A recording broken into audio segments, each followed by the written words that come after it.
ರಾಜ್ಯದಲ್ಲಿ temple run ಥರ Lokayukta run ನಡೀತಾ ಇದೆ. ಒಂದು ಕಡೆ ಸಿಎಂ ವಿರುದ್ಧ ಲೋಕಾಯುಕ್ತದಲ್ಲಿ ಎಫ್ಐಆರ್ ದಾಖಲಾದರೆ ಮತ್ತೊಂದು ಕಡೆ ಕುಮಾರಸ್ವಾಮಿ ಲೋಕಾಯುಕ್ತ ವಿಚಾರಣೆಯನ್ನ ಎದುರಿಸಿದರು. ಬಳಿಕ ರಿಪಬ್ಲಿಕ್ ಕನ್ನಡದ ಸಮಿಟ್ಗೆ ಆಗಮಿಸಿ ಈ ಕೇಸ್ ಬಗ್ಗೆ ಎಕ್ಸ್ಕ್ಲೂಸಿವ್ ಆಗಿ ಮಾತನಾಡಿದರು.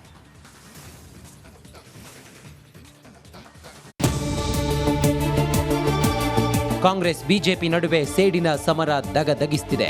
ಸಿಎಂ ಸಿದ್ದರಾಮಯ್ಯ ಮೂಡ ವ್ಯೂಹದಲ್ಲಿ ಸಿಲುಕುತ್ತಿದ್ದಂತೆ ಕಾಂಗ್ರೆಸ್ ಬಿಜೆಪಿ ನಾಯಕರ ಹಳೆ ಕೇಸ್ಗಳು, ಧೂಳು ಹಿಡಿದ ಫೈಲ್ಗಳು ರೀಓಪನ್ ಆಗಿವೆ. Gangenahalli denotification case reopen. Lokayukta ವಿಚಾರಣೆಗೆ ಹಾಜರಾದ ದಳಪತಿ. ಮೂಡ ಹಗರಣದ ಬೆನ್ನಲ್ಲೇ ಗಂಗೇನಹಳ್ಳಿ ಡಿನೋಟಿಫಿಕೇಶನ್ ರೀಓಪನ್ ಆಗಿದೆ. 2006ರಲ್ಲಿ ಕುಮಾರಸ್ವಾಮಿ ಮೊದಲ ಬಾರಿಗೆ ಸಿಎಂ ಆಗಿದ್ದ ಅವಧಿಯಲ್ಲಿ ನಡೆದಿದೆ ಎನ್ನಲಾದ ಭೂ ಹಗರಣ ಇದು. ಈ ಸಂಬಂಧ ಮಾಜಿ ಸಿಎಂ ಯಡಿಯೂರಪ್ಪ ಹಾಗೂ ಕೇಂದ್ರ ಸಚಿವ ಕುಮಾರಸ್ವಾಮಿ ವಿರುದ್ಧ ಎಫ್ಐಆರ್ ದಾಖಲಾಗಿತ್ತು. ಇದೇ ಕೇಸ್ ಸಂಬಂಧ ನೋಟಿಸ್ ನೀಡದಿದ್ದರೂ ಇವತ್ತು ದಳಪತಿ ಲೋಕಾಯುಕ್ತ ಕಚೇರಿಗೆ ತೆರಳಿ ವಿಚಾರಣೆ ಎದುರಿಸಿದರು. ಲೋಕಾಯುಕ್ತ ವಿಚಾರಣೆ ಮುಗಿಸಿ ಕುಮಾರಸ್ವಾಮಿ ಸೀದಾ ರಿಪಬ್ಲಿಕ್ ಕನ್ನಡದ ಕನಸಿನ ಕರ್ನಾಟಕ ಸಮಿಟ್ಗೆ ಆಗಮಿಸಿದ್ರು. ಗಂಗೇನಹಳ್ಳಿ ಕೇಸ್ ರಾಜಕೀಯ ಷಡ್ಯಂತ್ರ ಅಂತ ಗುಡುಗಿದ್ರು. ದ್ವೇಷದ ರಾಜಕಾರಣ ಮಾಡ್ತಾ ಇರೋದು ಕಾಂಗ್ರೆಸ್ ನಾಯಕರುಗಳಿದೆ. ಈ ರಾಜ್ಯದಲ್ಲಿ ಅಧಿಕಾರ ದುರುಪಯೋಗ ಪಡಿಸ್ಕೊಳ್ಳೋದ್ರ ಮುಖಾಂತರ ನನ್ನ ಮೇಲೆ ಹಲವಾರು ರೀತಿಯಲ್ಲಿ ಅಧಿಕಾರಿಗಳು ಕೆಲವು ಆಯ್ದ ಅಧಿಕಾರಿಗಳನ್ನು ಪ್ರತಿನಿತ್ಯ ಸಭೆಗಳು ಮಾಡಿ ಎಲ್ಲಾದರೂ ಒಂದು ಪ್ರಕರಣದಲ್ಲಿ ಹುಡುಕಿ ಅಂತ ಹೇಳಿ ನನಗೇನಾದರೂ ತೊಂದರೆ ಕೊಡಲೇಬೇಕು ಅಂತ ಹೇಳಿ ಈ ಗಂಗೇನಹಳ್ಳಿ ಪ್ರಕರಣವನ್ನು ಯಾರೋ ಜಯಕುಮಾರ್ ಹಿರೇಮಠ ಅಂತಲೋ ಯಾರ ಕೈಲೋ ಒಂದು ಅರ್ಜಿ ಹಾಕಿಸ್ತಾರೆ. ಅದರಲ್ಲಿ A1 ಯಡಿಯೂರಪ್ಪನವರು, A2 ನಾನು, ಮತ್ತು A3 A4 ನನ್ನ ಪತ್ನಿಯ ತಾಯಿ ಮತ್ತು ಅವರ ತಮ್ಮ. ನಾನು ಸಿಎಂ ಸಿದ್ದರಾಮಯ್ಯ ರೀತಿಯಲ್ಲ, ನಾನೇ ಹೋಗಿ ವಿಚಾರಣೆ ಎದುರಿಸಿದ್ದೇನೆ. ನಾನು ತನಿಖೆಗೆ ಸಹಕಾರ ಕೊಟ್ಟಿದ್ದೀನಿ. ನಾನು ಸಿದ್ದರಾಮಯ್ಯರ ಥರ ನಾನು ರಾಜೀನಾಮೆನೇ ಕೊಡಲ್ಲ, ನಾನು ತಪ್ಪೇ ಮಾಡಿಲ್ಲ ಅಂತ ನಾನೇನು ಹೇಳಿಲ್ಲ. ಗಂಗೇನಹಳ್ಳಿ ಪ್ರಕರಣದಲ್ಲಿ ಕಾನೂನು ವಿರೋಧವಾಗಿ ಉಲ್ಲಂಘನೆ ಮಾಡಿ ನನ್ನಿಂದ ಆದೇಶವೇ ಆಗಿಲ್ಲ. ಓಕೆ, ಅದು ಆಮೇಲೆ ಯಡಿಯೂರಪ್ಪನವ್ರ ಕಾಲದಲ್ಲಿ ನೋಟಿಫಿಕೇಶನ್ ಮಾಡ್ಕೊಂಡಿದ್ದಾರೆ. ಓಕೆ, ನನಗದೇನು ಸಂಬಂಧ ಇಲ್ಲದೆ ಇರೋದು. ಇಂದು ಬೆಳಿಗ್ಗೆ 11 ಗಂಟೆಗೆ ಸರ್ಕಾರದ ವಿರುದ್ಧ ಬಿಗ್ ಬಾಂಬ್ ಸಿಡಿಸಲು ಕುಮಾರಸ್ವಾಮಿ ಪ್ಲಾನ್ ಮಾಡಿದ್ದಾರೆ. ಲೋಕಾಯುಕ್ತ ವಿಚಾರಣೆ ಎದುರಿಸಿದ ಬಳಿಕ ಹಾಗೂ ರಿಪಬ್ಲಿಕ್ ಕನ್ನಡದ ಸಮಿಟ್ನಲ್ಲಿ HDK ದಾಖಲೆ ಸಹಿತ ಬಾಂಬ್ ಸಿಡಿಸೋದಾಗಿ ಹೇಳಿದ್ದಾರೆ. ಇದು ದಯವಿಟ್ಟು ಒಂದು ಹೇಳ್ತೇನೆ, ಇದು ಭಾಳ ವಿಷಯದ. ನಾಳೆ 11 ಗಂಟೆಗೆ ಒಂದು ಪ್ರೆಸ್ ಮೀಟ್ ಕರೆದಿದ್ದೇನೆ. ಈ ಸರ್ಕಾರದಲ್ಲಿ ಯಾವ ರೀತಿ ಕಳ್ಳ ಅಧಿಕಾರಿಗಳನ್ನು ಅವ್ರನ್ನ ಮುಂದಿಟ್ಕೊಂಡು ಯಾರ್ಯಾರನ್ನು, ಯಾಕೆಂದರೆ ಪ್ರಧಾನಮಂತ್ರಿಗಳ ಮೇಲೆ ಹೇಳ್ತಾರೆ ದ್ವೇಷದ ರಾಜಕಾರಣ, BJP ವಿರೋಧ ಪಕ್ಷಗಳನ್ನು ಬಗ್ಬಡಿಲಿಕ್ಕೆ ಅಧಿಕಾರ ದುರುಪಯೋಗ ಪದೇ ಪದೇ ಹೇಳ್ತಾ ಇದ್ದಾರೆ. ಸಿದ್ದರಾಮಯ್ಯನವರು ಏನು ಮಾಡ್ತಾ ಇದ್ದಾರೆ ಇಲ್ಲಿ? ಇದನ್ನೆಲ್ಲ ನೋಡ್ತಿದ್ರೆ ಹಗರಣ ಆಗಿದೆಯೋ ಇಲ್ವೋ, ಆದರೆ ದ್ವೇಷ ರಾಜಕಾರಣ ನಡೀತಿರೋದಂತೂ ಸತ್ಯ. Bureau report, republic Kannada.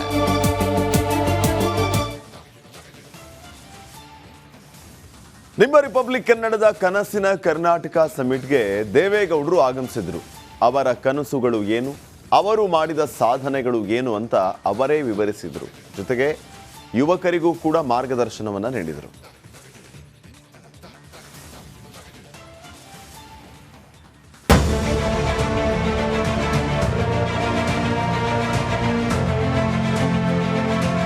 ದೇವೇಗೌಡರಿಗೊಂದು ಬೇಸರ ಇದೆ.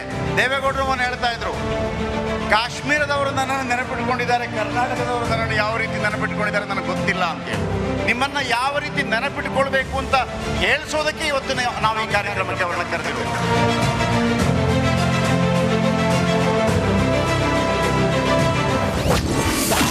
ಕನಸಿನ ಕರ್ನಾಟಕದಲ್ಲಿ ದೊಡ್ಡ ಗೌಡ್ರ ಮಾತು. ದೇವೇಗೌಡರ ಸಾಧನೆ ವಿವರಿಸಿದ ಜಯಪ್ರಕಾಶ್ ಶೆಟ್ಟಿ. ರಿಪಬ್ಲಿಕ್ ಕನ್ನಡದ ವೇದಿಕೆಯಲ್ಲೇ HDD ಭಾವುಕ.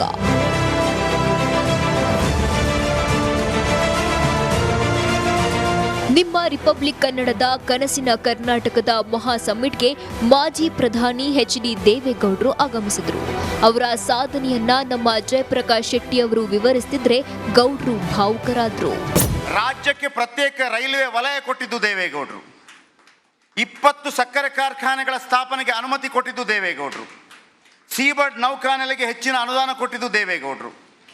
ಬೆಂಗಳೂರು ಮೈಸೂರಲ್ಲಿ ನ್ಯಾಷನಲ್ ಗೇಮ್ ವಿಲೇಜ್ ಮಾಡಿದ್ದು ದೇವೇಗೌಡರು. ನಾವಿವತ್ತು ಬೆಂಗಳೂರಲ್ಲಿ ನೀರು ಕುಡಿತಾ ಇದೀವಲ್ವಾ, ಬೆಂಗಳೂರಿಗೆ 9 TMC ಕಾವೇರಿ ನೀರು ಕೊಡಿಸಿದ್ದು ಇದೇ ದೇವೇಗೌಡರು. ನಷ್ಟದಲ್ಲಿ ನಡೀತಾ ಇತ್ತು ಭದ್ರಾವತಿ ಉಕ್ಕು ಕಾರ್ಖಾನೆ, ಬೀಗ ಮುದ್ರೆ ತಪ್ಪಿಸೋದಕ್ಕೆ 600 ಕೋಟಿ ಅನುದಾನ ಕೊಟ್ಟಿದ್ದು ದೇವೇಗೌಡರು.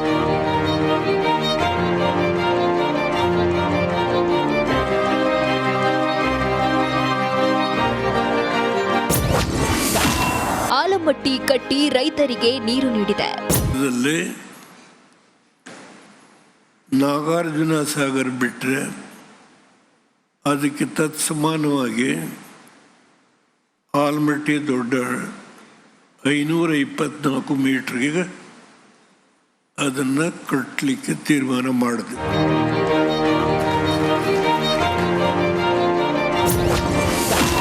ನಮ್ಮ ರಾಜ್ಯದ ಶ್ರೇಯೋಭಿವೃದ್ಧಿ ಕೆಲಸ ಸಾಕಷ್ಟಿವೆ. ಮುಂದಿನ ದಿನಗಳಲ್ಲಿ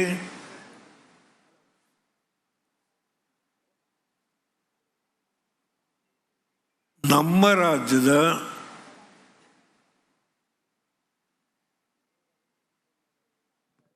ಶ್ರೇಯೋಭಿವೃದ್ಧಿಗೆ ಇನ್ನ ಮಾಡಬೇಕಾದ ಕೆಲಸ ಇದೆ.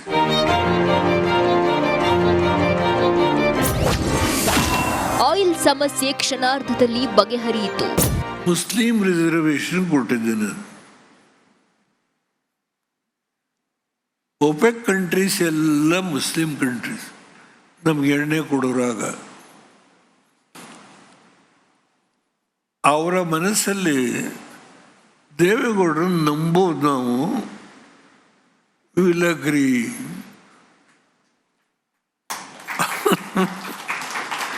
ಹೇಗೆ ಕೂಡಿ ಬರುತ್ತೆ ನದಿ. ಆಯಿಲ್ ಸಪ್ಲೈ ಯಾವುದೇ ಅಡೆತಡೆ ಇಲ್ಲದೆ ನಮ್ಮ ರಾಷ್ಟ್ರಕ್ಕೆ ಬಂದು ಆ ಹಣ ತೀರಿಸಿದ್ವಿ. ಇದೊಂದು ನಿದರ್ಶನ. ಕನ್ನಡ ನಾಡಿಗೆ ಕೆಲವು ಪೆಟ್ಟುಗಳು ಬಿದ್ದಿವೆ. ಏನು ಕೆಲವು ಪೆಟ್ಟು ಬಿದ್ದಿದೆ.